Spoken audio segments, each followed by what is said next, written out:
माझ्या लाडक्या बालमित्रांनो, आज आपण मराठीच्या तिसरीच्या पुस्तकातील एक पावसाची कविता ऐकणार आहोत, म्हणणार आहोत आणि गाणार आहोत.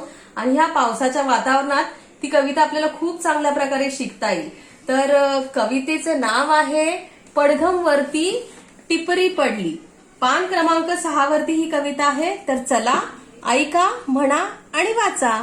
पडघम वरती टिपरी पडली, तडम तडम तडम, कौलावर थेंब टपोरे तडम तडम तडम, म्हातारी हरभरे भरडते ढगात गडम गडम, थेंबासोबत वीज कोसळे कडम कडम कडम, थेंबा भोवती जलात उठती तरंग थरथर तरंग, नाचू लागले अंगण सारे आनंदाचे तरंग, पाऊस धारा मध्येच वारा पान पान सळसळून, धरतीच्या रंध्रा रंध्रातून संगीत आले जुळून.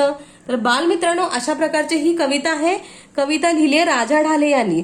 तर आपल्याला हिचा अभ्यास करायचे. तुम्हीही अशाच प्रकारे कविता ही म्हणायची आहे आणि म्हणून झालं की मला व्हॉट्सअपवरती तुम्ही सगळ्यांनी पाठवायची आहे. धन्यवाद माझ्या बालमित्रांनो.